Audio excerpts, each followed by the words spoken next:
Kyle, welcome to the show. How are you doing today, man? Doing great. It's been a fantastic day here in Utah. The snow's been flying around, so nothing like snowy weather in March. Yeah. Just generally speaking, you're a dentist, and let the listeners know just a little bit about your journey medically, where you started and where you're at now. Sure. So I am a general practice dentist in Utah in the Wasatch Mountains, like I said, and I've been doing this about 20 years. Started in 2005. Started with a partner as an associate, and that kind of grew into a partnership with him. And then from there, we kind of all just kind of leveled up in a lot of ways. We kind of got to certain areas where we felt like we could expand and grow, and together we kind of built a group practice that grew into multiple providers. At that point, I bought a large commercial building that houses not just our practice, but it had a dental lab and an orthodontist in it as well. And as we grew and grew, we needed more space. So we actually ended up needing that space. The orthodontist left. We expanded into more operatories for our general. And then I started my own orthodontic practice and put it in the same building. And from there, that was kind of the genesis to growth for us. We have 3 general offices with multi-doctors in this valley. And then I also own 3 orthodontic practices. So it's been a slow grow, and we've kind of taken it in stages, allowed ourselves to get to a certain point where it made sense to kind of expand and grow with the capacities that we had and the bandwidth we had, and then just kind of took it one step at a time. Kind of use the McDonald's model of keeping it simple. Put your systems in place, and if those systems are working, reproduce those systems in a way that you can brand and make work over and over again. And each of those practices now are just, they're doing great. We're having a ton of success with them, and it all goes back to just those reproducible systems. And if you were to generalize those systems and put them into big buckets, what are the most important things to look at when you're McDonaldizing? I love that term because that's exactly what we do in real estate too. Yeah. When we McDonaldize these, what are these buckets that you're looking at for systems?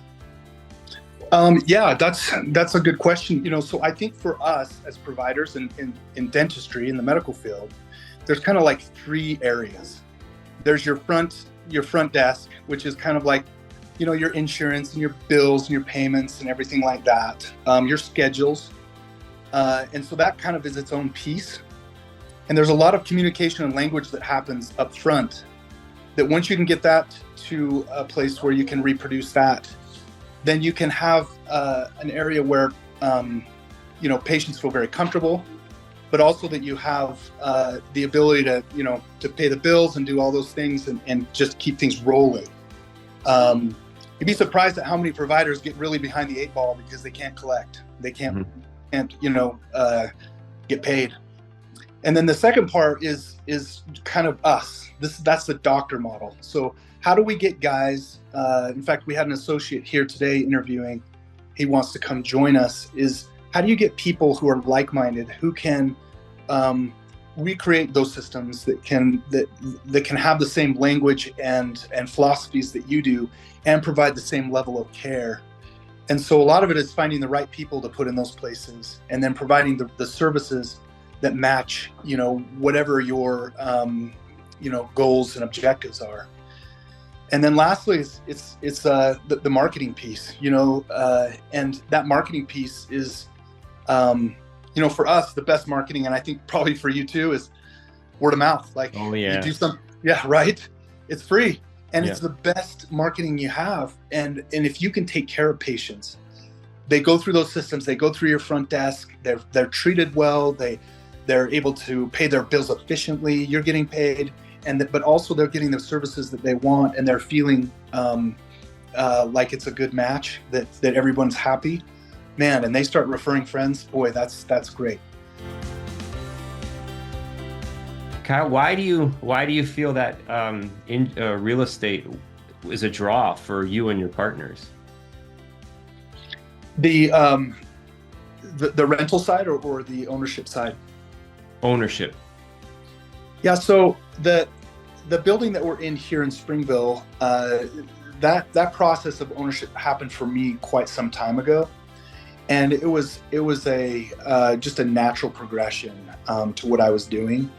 We were staying in the same location. I had a long-term business partner, and everything seemed to fit. In a perfect world, what I would love would be for each of these areas where we've expanded to have its own real estate piece to it. Because to your point, those multiples are great. EBITDA is awesome. If you can get things very profitable for your dental practice to go to sell, there's a lot that can be gained there. But I will say that if you can have that rolled inside a real estate piece, boy, that's like putting kerosene on the fire. It's so much better. And so, yeah, I mean, there's a lot to be said for that. And those conversations have not happened. I know one of our properties would probably be more open to it than the other one.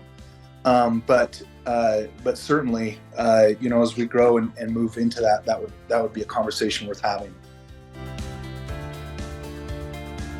Tell us a little more, Kyle, about your investing world outside of the business and the locations. Where have you gone with that? Do you even have time to look outside it? I mean, you got so much going on with the practices. Certainly do. And obviously I have, people in my life that help me with that. I wouldn't say I'm, broadly invested. I do the pretty simple things, a bunch of singles, no real home runs. I've done a little crypto, which has been, fun for me and also a total disaster. But I just had to try it. Yeah. I have a little stock portfolio that I do, and then I have some long-term. So I take advantage of, the tax-free 401, kind of stuff. So that stuff I just kind of put away and just waiting for the end, 65. Yeah. What asset class have you considered? Yeah, for me, maybe it's paralysis by analysis a little bit, but I would say that the kind of the long-term rental would be more my style, rather than buying like a home and VRBOing it or something like that. Buying a townhome or a single family home, and then getting some renters in there, and I don't know, it's just what I've thought about. What is your feel on commercial in general and where that's going? I feel like when I look around, there's a lot of work at home and this kind of stuff, and so there was a time where I felt like commercial was really the bucket that I would have pursued, but I don't know if that's really the case anymore. Yeah, so it's market driven, time driven, all of that stuff. But if you think about it, we always need somewhere to live. I love multifamilies, and in multifamily, it's the residential side of it, and we call it, apartment building because it's typically like 5+ is in the commercial world of residential, 5 units plus. We always need somewhere to live. What we have to watch is we have swings, trends, cost of insurance, taxes in certain areas, cost of money here recently has been a big push. So given the trends, the up and down on that, we always have to have somewhere to live. I don't think we would ever go wrong going with multifamilies on a scalable solution.